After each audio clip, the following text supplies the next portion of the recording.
오늘의 말씀은 룻기 2장 1절에서 13절입니다.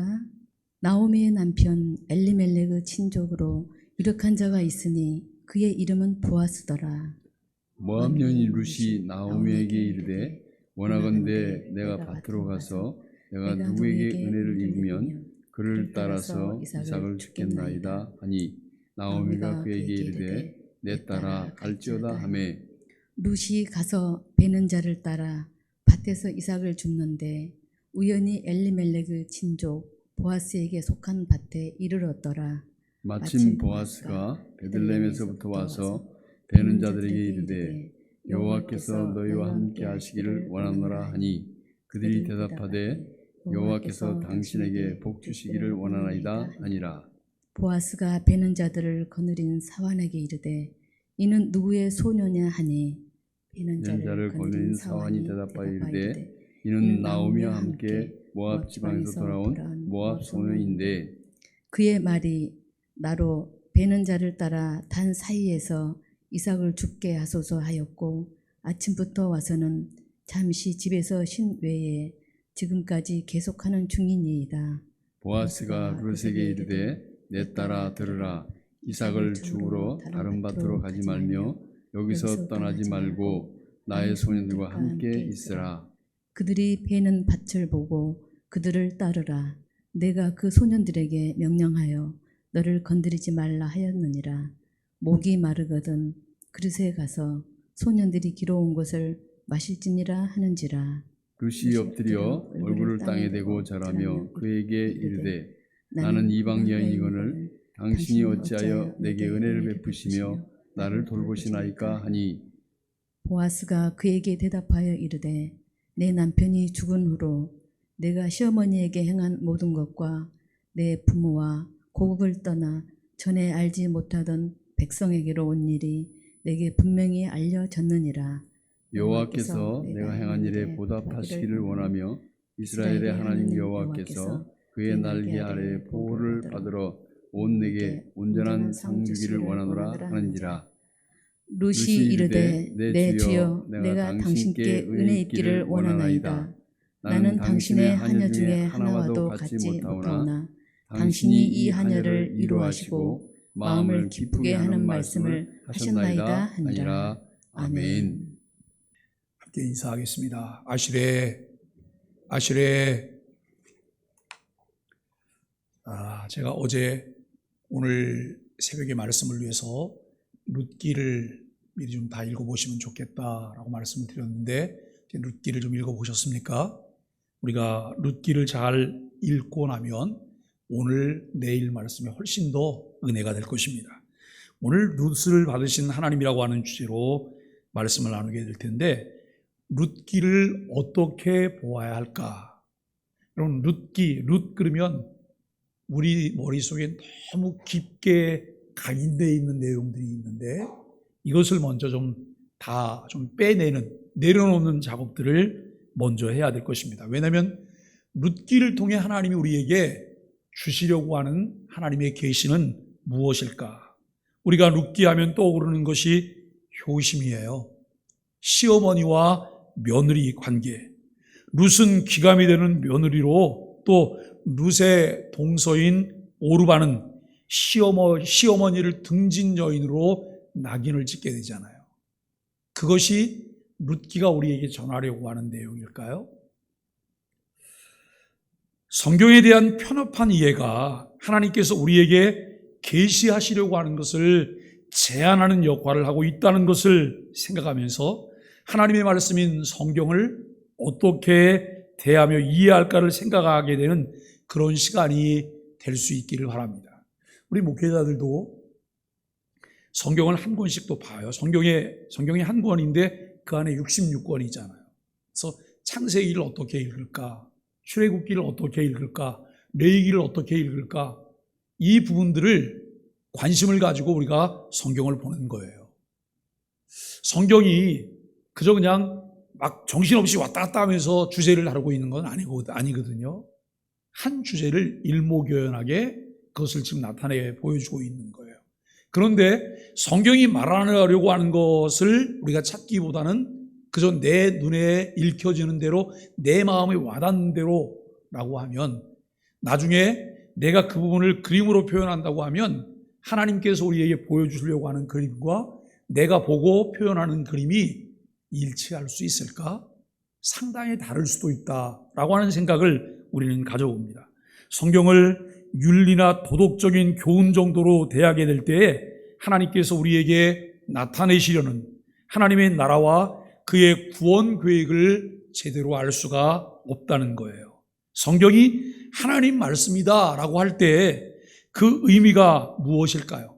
하나님께서 말씀을 통해 또는 사건을 통해 또는 행동을 통해 때로는 어떤 특정 인물들을 통해서 하나님 자신이 어떤 분이시며 어떻게 일하시는지를, 어떻게 자기 백성들의 구원을 이루어 가시는지를 직접 간접적으로 기록해 놓으신 것이 성경입니다. 이런 의미에서 우리는 성경을 하나님의 말씀이라 그래요. 성경은 하나님의 말씀입니다 라고 얘기하죠. 룻기에서도 역시 마찬가지입니다. 룻기 1장을 먼저 우리가 묵상한 후에 오늘 본문을 살펴보겠는데요. 풍족한 재물을 가지고 한 가족이 기근을 피해서 다른 나라로 이제 이주를 해요. 이 가족은 베들레헴에 있다가 하나님을 알지 못하는 땅 모압이라고 하는 이방 땅으로 그들이 이주를 해요. 여러분, 그 이름과 지명과 이런 것을 통해서도 여러 가지를 또 풀어낼 수 있는 것이 있지만 이 시간에는 그렇게 하려고 하지 않아요. 여러분, 이들이 먼저 머물고 있었던 이 베들레헴은 떡집이라고 하는 의미를 가지고 있어요. 떡집. 그런데 먹을 것이 없어 기근이 일어나서 이들이 떡집을 떠나서 이제 이방 땅으로 가게 되는 그런 모습이죠. 그리고 나서 10여 년이 지났어요. 이들이 모압으로 갈 때는 그야말로 잘 살아보려고, 어려움을 벗어버리고 잘 살아보려고 그곳으로 갔어요. 그런데 남편이 죽었어요. 엘리멜렉인 남편이 죽고 그 다음에 두 아들이 있었는데 기론과 말론도 죽었어요. 이 집에는 덜렁 과부 3명만 남게 된 거예요. 시어머니, 과부 나오미, 그 다음에 여러분 또 이 자부, 가부, 룻, 그리고 또 다른 자부 이제 오르바, 이 3사람이 다 과부로 남게 된 거예요. 이토록 큰 슬픔과 아픔을 맞이하는 이제 여인 나오미를 하나님이 다시 고향 땅으로 돌아오시게 하는 이런 내용이 이제 전개되어집니다.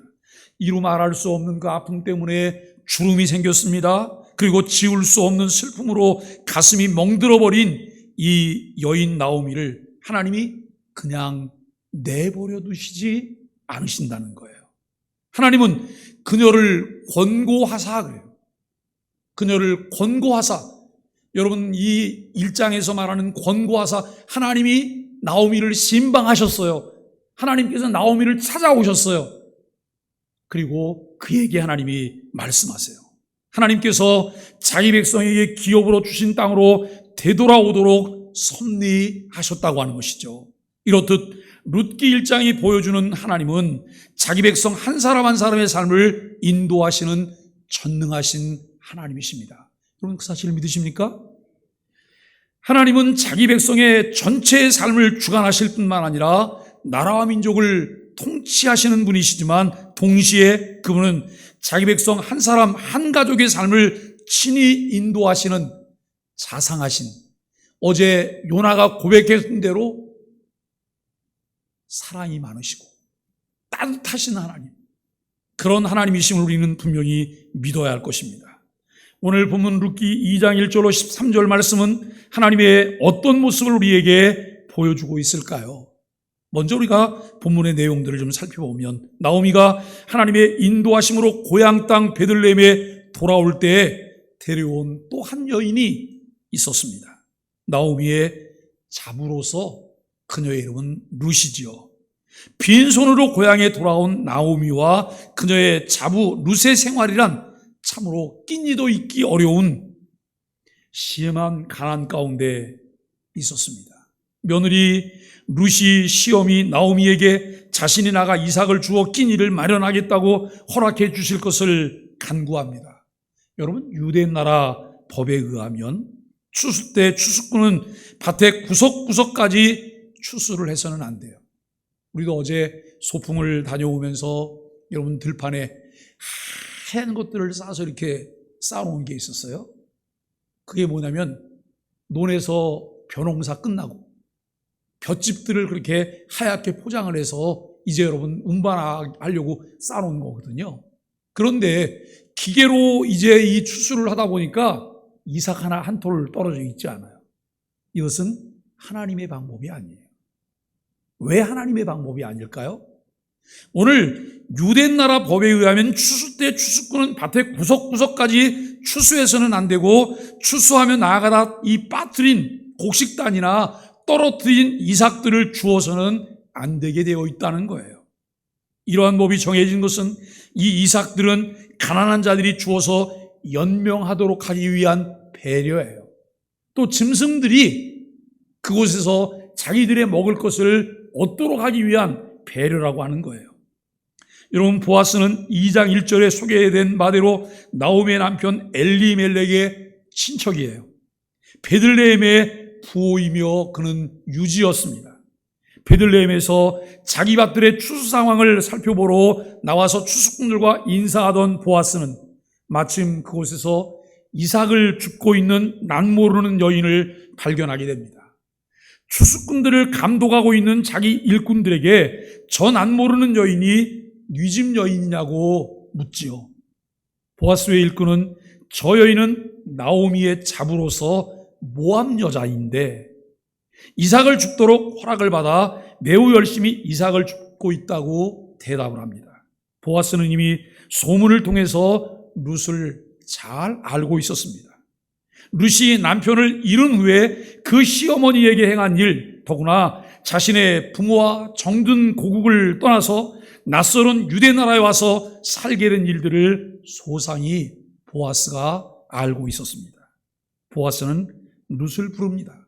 그녀에게 분에 넘치는 은혜를 베풀지요. 8절과 9절에 보면 보아스가 룻에게 이르되 내 딸아 들으라. 이삭을 주우러 다른 밭으로 가지 말며 여기서 떠나지 말고 나의 소녀들과 함께 있으라. 그들의 베는 밭을 보고 그들을 따르라. 내가 그 소년들에게 명하여 너를 건드리지 말라 하였느니라. 목이 마르거든 그릇에 가서 소년들이 키워온 것을 마실지니라 라고 말을 해요. 이 은혜로 인해서 이제 룻은 마음대로 이삭을 주울 수 있게 되었습니다. 시어머니와 자신의 생활이 적어도 추수 기간 동안 보장이 된 셈이죠. 여러분, 이들의 삶이 얼마나 척박했을까 생각해 보세요. 나가서 이삭을 주워서 그 이삭을 빻아서 그리고 그것으로 밥을 해서 먹고 생활하는 거예요. 우리가 예수님 당시에 여러분 오병이어의 그 기적이 일어날 때 아이가 싸왔던 도시락을 한번 보세요. 보리떡 5개와 물고기 2마리. 지금처럼 우리가 요즘 나가서 여러분 도시락을 사면 도시락이 얼마나 잘 나오는지 몰라요? 그런 도시락이었을까요? 보리개떡이요. 입에 껄끌껄끌한 것이 다 걸리는 그런 보리개떡이고요.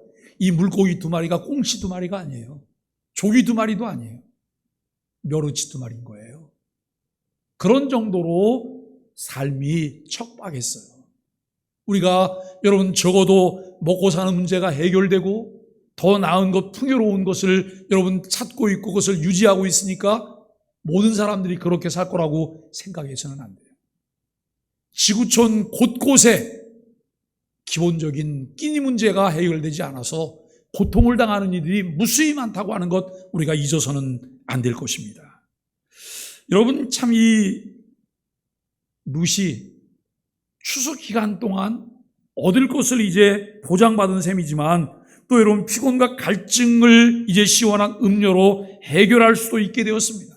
더군다나 젊은 여인의 몸으로 이삭을 주우러 다니며 뭇 남성들의 찝쩍거림, 키롱 이런 대상이 될 수 있는데 보아스의 특명으로 신변이 안전하게 보장될 수 있었다고 하는 거예요. 이러한 은혜는 정말 룻에게는 과분한 것이었습니다. 룻은 보아스에게 엎드려 절하며 말합니다. 나는 이방 여인인데 어찌 이렇게 큰 은혜를 베푸시며 돌보아 주십니까? 여러분, 어느 사회에도 마찬가지로 이제 유다 나라에서도 고아와 과부 그리고 가난한 자는 천대의 대상이에요. 천대의 상징이기도 해요. 더구나 배타성이 강한 유대의 나라 사람들에게 이방 사람들이란 심한 천대의 대상입니다. 룻은 천대받을 조건을 골고루 갖춘 여자였습니다. 첫째, 과부였어요. 두 번째, 가난한 과부였어요. 세 번째, 이방 나라 출신인 가난한 과부였습니다. 그렇기 때문에 보아스가 룻에게 베푼 은혜는 정말 겪어보지 않고는 느낄 수 없는 크나큰 은혜였다고 하는 거예요. 룻은 13절에서 보아스가 베푼 은혜가 얼마나 놀랍고 감격스러운 것인지를 이렇게 표현하죠. 저는 당신의 시녀 중 하나와도 같지 못한데도 당신은 이렇듯 종보다 못한 저를 위로하시고 마음을 기쁘게 해주셨습니다. 여러분, 이상의 내용이 오늘 본문의 줄거리예요. 그러면 오늘 본문은 하나님의 어떤 모습을 보여주고 있는지를 우리가 생각해 보아야 합니다. 12절에 표현되어 있는, 즉 보아스가 룻에게 한 말 속에서 우리는 그 직접적인 표현들을 찾을 수가 있습니다. 여호와께서 내 행한 일을 보응하시기를 원하며 이스라엘의 하나님 여호와께서 그 날개 아래 보호를 받으러 온 내게 온전한 상 주시기를 원하노라. 아멘입니다, 여러분. 아멘이죠. 이 3장에서 여러분 또 만난 하나님은 어떤 분일까요? 이 본문이 보여주는 것은 한마디로 자기에게 보호를 받으러 온 자를 따뜻하게 받아주시고 감싸주시는 하나님의 모습이라고 말할 수 있다고 하는 거예요. 룻은 단지 시어머니를 봉양하려고 시어머니 한 사람을 따라 외국인 유다 나라까지 온 것이 아니에요. 그녀는 시어머니를 통해 하나님을 알게 되었어요. 따라서 시어머니가 섬기는 여호와 하나님을 자신의 하나님으로 삼고 섬기려고 시어머니를 따라왔어요. 뿐만 아니라 시어머니를 그토록 잘 섬기고 봉양하는 것은 그것이 여호와 하나님을 섬기는 자가 마땅히 즐거움으로 해야 될 바였기 때문이에요. 이것을 우리는 요즘 야고보서를 통해서 말씀을 나눌 때 이것을 뭐라고 말을 해요? 일상의 영성인 거예요. 예수 그리스도를 주로 믿고 고백하고 하나님의 은혜를 입은 자의 일상의 영성인 거예요. 최선을 다해서 내가 해야 될 마땅한 도리들을 잘 감당해내는 것, 이것이 일상의 영성이에요. 여러분, 우리는 이제 룻기 1장 16절로 18절까지 말씀 속에서 여러 가지를 우리는 보게 되어집니다. 이 말씀 가운데에서 룻은 시어머니에게 그런 말을 해요. 저에게 돌아가라고 강권하지 마옵소서. 친정으로 가도록, 내 민족에게 가도록 강권하지 마옵소서. 어머니가 가시는 곳에 저도 가고 어머니 유숙하는 곳에서 저도 유숙하겠습니다. 왜냐하면 어머니의 백성이 곧 저의 백성이며 어머니의 하나님이 곧 저의 하나님이시기 때문입니다. 여러분, 그저 이 룻이 시어머니 나오미가 좋은 것 때문에만 이런 결정을 했을까요? 아니요. 룻은 시집와서 시어머니 나오미를 통해 이제 여러분 이 가문이 망하고, 그리고 여러분 이 과부들만 남은 이 집 속에서 시어머니를 통해 누구를 만났어요? 하나님을 만난 거예요. 하나님을 만난 거예요. 그렇기 때문에 여러분, 어머니를 따라 어머님이 섬기는 하나님을 죽도록 섬기겠다고 말해요. 18절에서 나오미는 룻이 단지 시어머니인 자기만을 위해 한평생을 희생하려는 것이 아니고 하나님 즉 여호와 하나님께 룻이 자신의 삶을 의탁하기로 결심한 것으로 이해했기 때문에 더 이상 돌아가라고 하는 말을 하지 않았다라고 하는 거예요. 사실 나오미를 따라가면 소망이 있어요? 나오미는 유대인이잖아요. 유대인의 관습을 따라서 나중에 이제 그 말씀 나누겠습니다만 무슨 소망이 있어요? 나오미에게 여러분 다른 자녀가 있었다고 하면 소망을 가질 거예요. 그런 다른 자녀도 없을 뿐만 아니라 이제 희망을 갖기는 어려운 거예요. 나오미가 본 것은 이 룻이 여호와 하나님을 이제 의탁하면서 따르기로 결심한 것을 보았다는 거예요. 그런데 보아스 역시 룻이 시어머니를 따라 유대 나라에 온 일을 그저 하나의 혈연적인 관계에서 일어나는 일, 즉 시어머니를 봉양하러 며느리가 헌신적으로 따라온 일로 간주하고 있지 않다는 거예요. 그런데 우리는 룻기를 볼 때 딱 그런 이 측면에서 우리가 룻기를 보면서 이해했잖아요. 그래서 룻기는 언제 설교해요? 어버이 주일 때요. 어버이 주일 때 이 설교를 늘 했던 거예요. 그렇다면 이 어버이 주일 때 룻을 통해서 룻의 일상의 그 영성이 잘 나타나는 것을 부각시키는 것은 매우 귀하지만 놓쳐버리는 것이 있다는 거예요. 본질을. 보아스는 룻이 자기의 시어머니를 따라온 일을 이렇게 표현해요. 룻기 2장 11절에 보면 내 부모와 고국을 떠나 전에 알지 못하던 백성에게로 왔다 그래요. 12절에 보면 하나님 여호와의 날개 아래로 보호를 받으러 왔다라고 하는 거예요. 하나님이 내 삶의 주관자임을, 하나님께서 내 삶을 책임지실 것을 믿으면서 그 하나님의 보호 아래로 들어왔다라고 하는 것을 말하고 있습니다. 엄청난 결단이며 엄청난 헌신인 거죠. 결국 보아스의 말을 이렇게 풀어서 말할 수 있습니다. 룻은 자신의 부모와 고국을 떠나 그녀가 섬기던 신들을 다 버리고 전에 알지 못하던 이스라엘 백성에게 와서 그들의 하나님 여호와를 섬기며 그분에게 자신의 삶을 다 맡기었으니 이렇게 행한 룻에게 하나님께서 풍성한 은혜를 베푸시기를 소원한다라고 하는 말이죠. 여기 여러분 룻기 1장 22절에 보면 이제 여호와 하나님은 이미 룻에게 풍족한 은혜를 베풀기 시작했어요. 저는 이것을 보고 절묘한 하나님의 타이밍이라고 생각해요. 가문이 기울었어요. 더 이상 볼 것 없어요. 그럼에도 불구하고 그 기운 가문 가운데에서 하나님의 일하심이 시작되었다고 하는 하나님의 타이밍을 보는 거예요. 우리 사람들이 절망할 때가 언제예요? 다 같이 한번 따라해 주세요. 내 앞에 펼쳐진 문제만 바라보면 절망한다. 여러분 그러죠? 문제만 바라보면 절망해요. 그런데 그 문제 배후에서 하나님이 일하시기 시작한 것을 볼 때 우리는 소망을 갖게 돼요. 여러분 이미 룻기 1장 22절에서 여호와 하나님의 절묘한 타이밍들을 보기 시작하는데요. 하나님은 나오미와 룻이 추수 시작할 때 베들레헴으로 돌아오게 하셨어요. 이들이 베들레헴을 떠나서 모압으로 가서 10여 년 거주하다가 쫄딱 망해갖고 하나님께서 권고하실 때 권고를 듣고 베들레헴으로 돌아오는데요. 돌아올 때가 때마침 무슨 때라고요? 추수 때예요. 추수 때. 이때가 아니면 가난한 자는 끼니를 잊기조차 힘든데 추수 때에 돌아오게 하셔서 이삭이라도 주어 연명할 수 있는 때였다라고 하는 거예요. 뿐만 아니라 마침 보아스의 밭에서 이삭을 주울 때 보아스를 만나게 하시고 그의 마음을 움직여서 큰 은혜를 입게 하셨어요. 여러분 보아스는 룻의 시아버지인 이 엘리멜렉의 친척이잖아요. 이때 만난 것이 얼마나 놀라운 축복이며 은혜인지 3장 4장이 우리에게 말을 해요. 우리가 어제 보았던 요나서를 보면 말이죠. 요나가 하나님의 명령이 임했지만 그 명령에 불순종해서 도망가려고 해요. 도망가려고 선창가에 나갔는데 그때 마침 다시스로 가는 배가 출항할 시간이에요.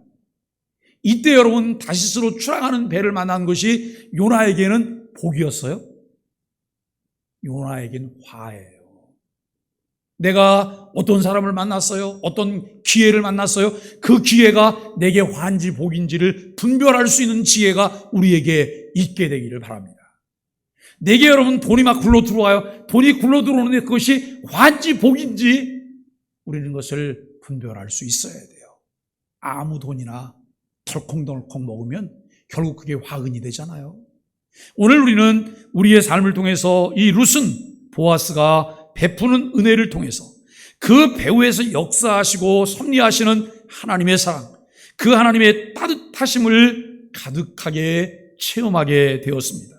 룻이 만난 하나님께서는 자신에게 보호를 받으러 온 자를 결코 버리시지 않으시고 마음에 넘치는 기쁨과 위로로 채워주신다는 사실을 보아스를 통해 가슴에 저리도록 크게 맛보게 되는 거예요.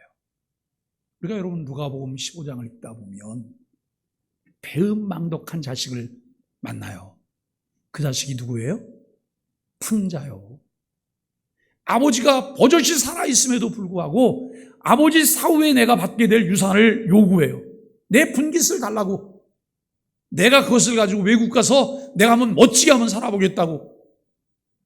여러분 그 분깃을 받아가지고 외국에 나가서 완전히 망하고 쫄딱 망해서 거지가 되잖아요. 그리고 아버지께로 돌아와요. 그런데 아버지는 그를 어떻게 맞이해요? 엄청난 환대를 해요. 살찐 송아지를 잡고 여러분 손에 가락지를 끼워주며 풍악을 울리고 잔치를 해요. 그런데 그 집에 늘 머물고 있던 처자들은 그것을 보면서 어떻게 해요? 빈정거리고 마음이 상했어요. 마음이 상했어요.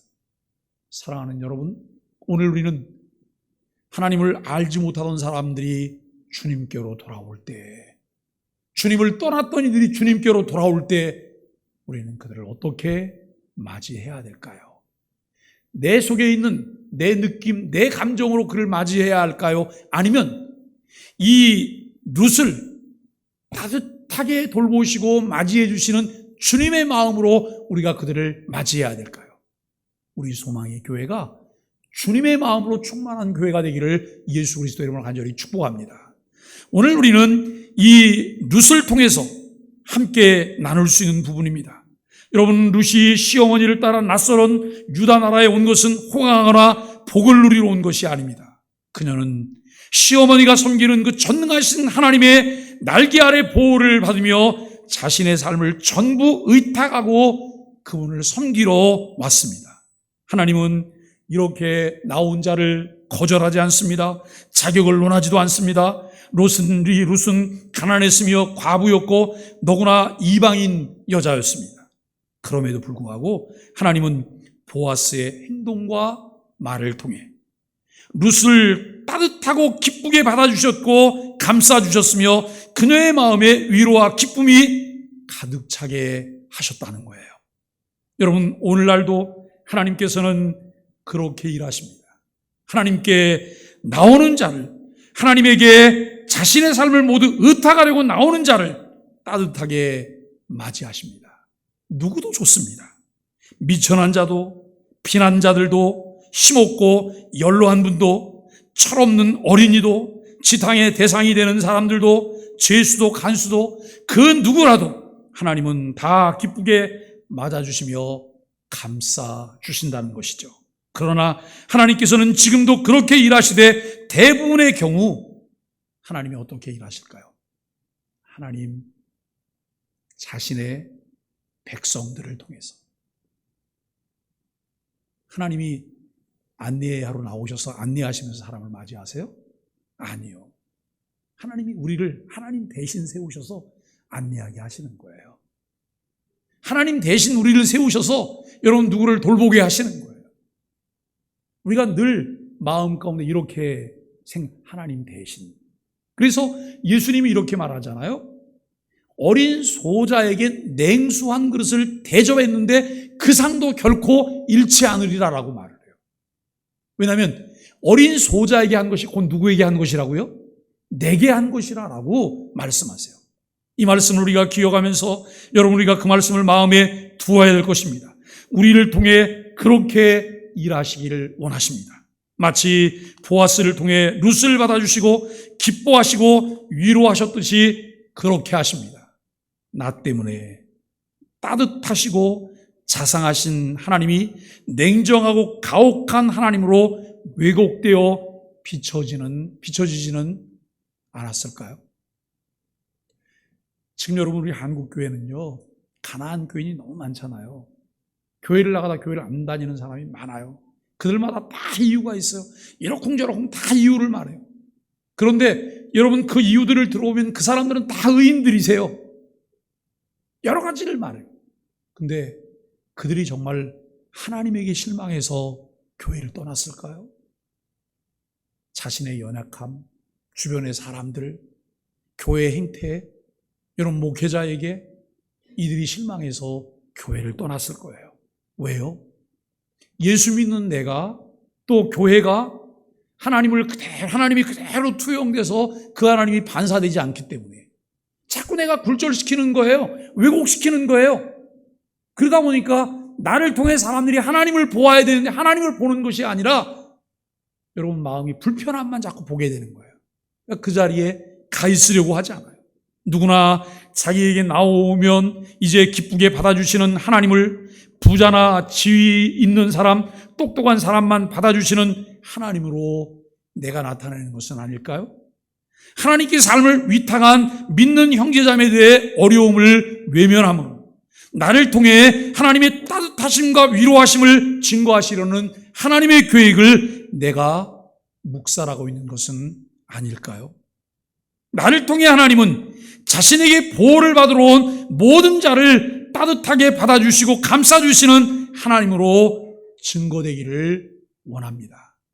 여러분, 이제 우리가 선택을 해야 돼요. 어떻게 해야 될까요? 하나님, 이 심령에 부흥을 주세요. 하나님, 이 심령에 부흥을 주세요. 룻이 결단했던 것처럼 우리도 결단하게 해주세요. 나오미가 하나님의 권고를 듣고 그 권고에 순종했던 것처럼 보아스가 하나님의 은혜를 입은 자로 여러분 하나님을 대신하여 따뜻함을 전했던 것처럼 우리도 그렇게 살게 해주세요. 사람들이 그래, 교회가 싸늘하네? 그 싸늘함은 다른 사람의 싸늘함이 아니에요. 나의 싸늘함이에요. 어떻게 하면 정말 교회를 통해서 하나님께 영광을 돌릴까? 우리는 오늘 말씀의 제목대로 하나님은 룻을 받았어요. 여러분, 오르바, 룻, 저는 오르바가 지극히 정상적인 선택을 했다고 생각해요. 세상적으로 볼 때는. 그런데 룻이 선택한 것은 비정상적인 거예요. 그런데요, 룻이 비정상적인 선택을 하는 데는 하나님의 은혜였음을 알게 돼요. 룻이라는 사람이 과부였죠. 가난한 과부였죠. 이방 여인 과부였죠. 그런데 이 여인이 나중에 어디에 기록돼요? 예수님의 족보에 이름이 기록되는 거예요. 예수님의 족보에 놀라운 하나님의 은혜였다고 하는 것을 깨닫게 되어져요. 특세를 통해서 우리가 말씀을 묵상하며 정말 성경을 통해 우리에게 보여주시려는 하나님은 어떤 분이실까? 어떤 성품을 가졌을까? 내가 여러분 그 하나님을 섬긴다고 말할 때 나는 그 하나님의 어떤 성품이 내게 투영되고 있을까? 그리고 나를 통해 방출되어지는, 반사되어지는 하나님의 성품은 어떤 성품인가를 생각하면서 말씀 붙잡고 하나님 앞에 간절한 마음으로 기도하시는 새벽이 되시기를 예수 그리스도 이름으로 간절히 축복합니다.